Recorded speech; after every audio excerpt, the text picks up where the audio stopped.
Why do people fall in love?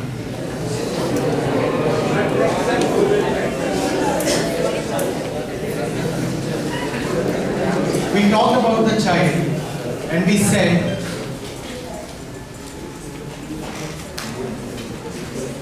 that the child's brain is like a sponge, right? We try to look at the child in terms of some kind of physical properties of the brain. Let's extend it further and see what it is all about.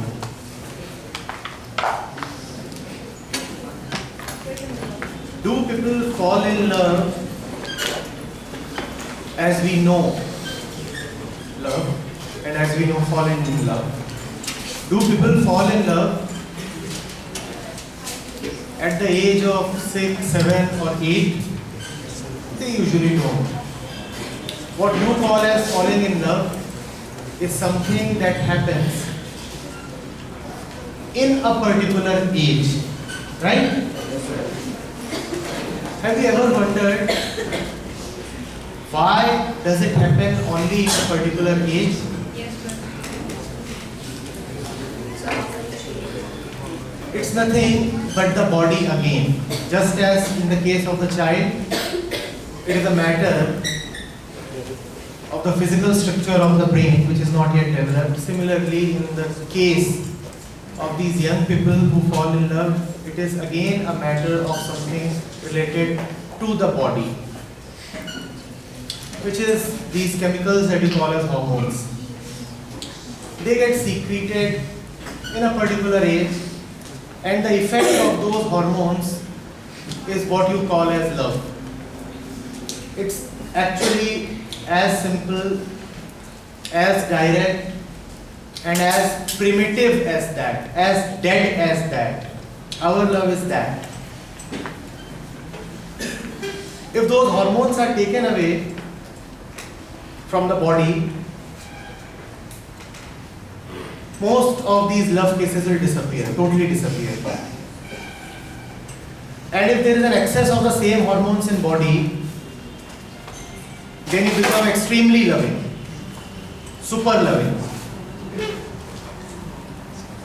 The bull that you see running after cows on the road is a very loving creature.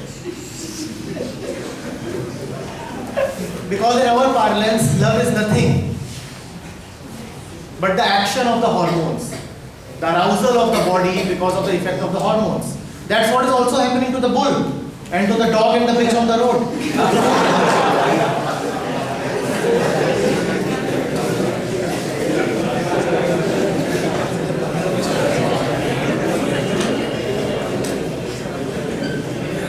You see, nothing but molecules, nothing but chemicals.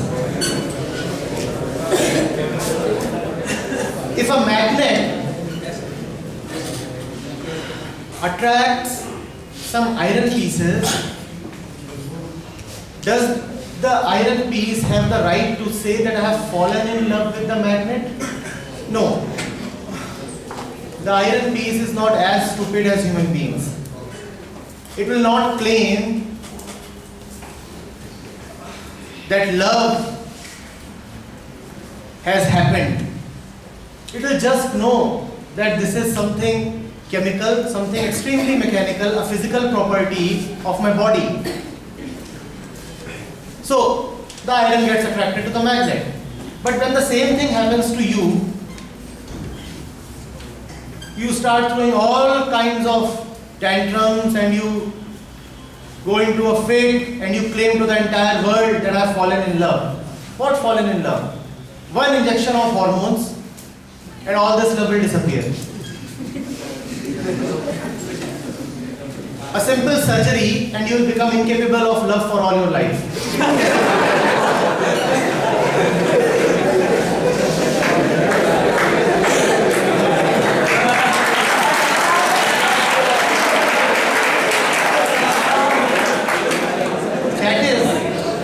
That is the truth of your love. That is the truth of what the world calls as love. Nothing but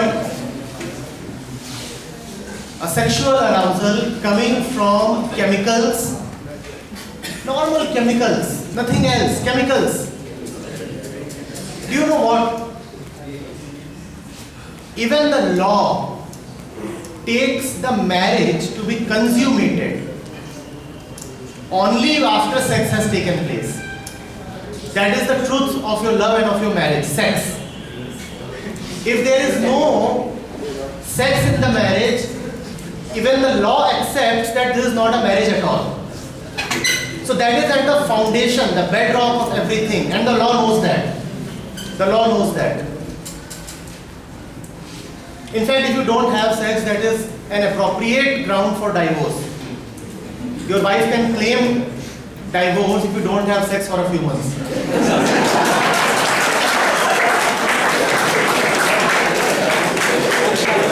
And the law will accept it. And the law will accept it.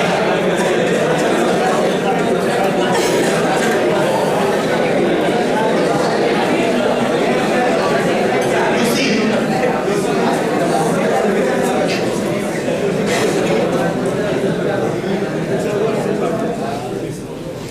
it hurts a little, especially to those, who claim to be in love at this moment, and more so if their boyfriend or girlfriend happens to be in the same room.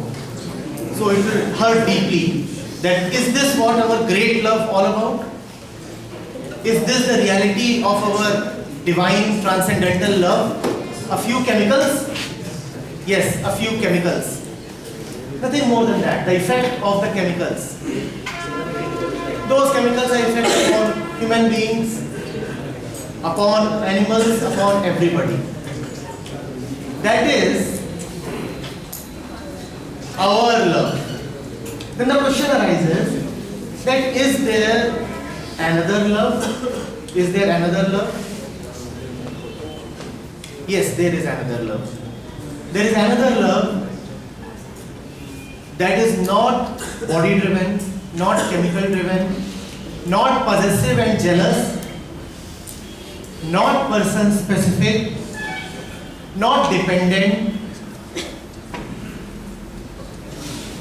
not just a prelude to marriage. There is another love. But that love is totally unknown to you, totally and completely unknown to you. You do not know that love. All you see within yourself and all around is this kind of love through which kids are born. So what is love? That which makes kids. A completely bodily thing. A completely physical thing. A completely chemical thing.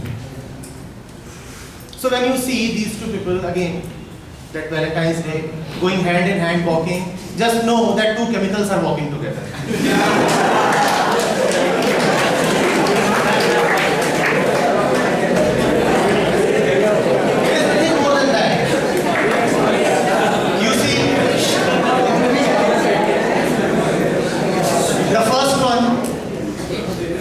The first one has an incompleteness in the valency, so it needs an extra electron. The second one can give it to it, so the whole will be filled, and that is all.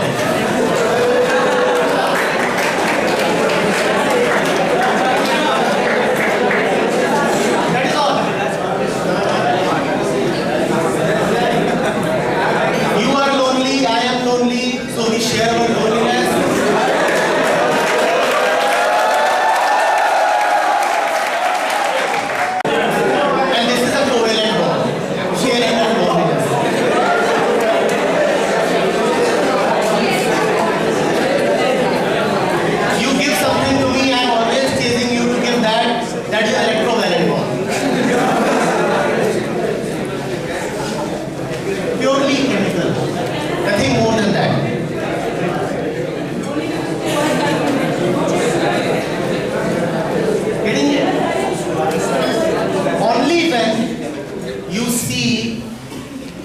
The falseness of this dirty thing which you have mistakenly called as love, only when you see the falseness of this, then you can come to real love. Not before that. Given what we are, real love is impossible. Given the way our minds are, real love is impossible for us. All we know of love is what we have learned from our society, from these Hindi movies and the rest of the world. You know, love stories and such stuff.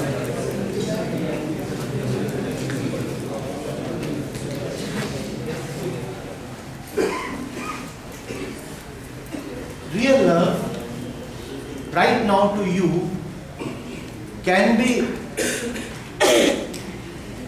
described only via the negativa, only in terms of what it is not. So let me just drop a few hints. Real love is not age specific in the sense that it will not happen because of release of hormones. One thing, it is not person specific, that I love this person and the rest of the world is alien to me. I'm very loving at home with my wife, but I'm a cruel taskmaster otherwise to the rest of the world.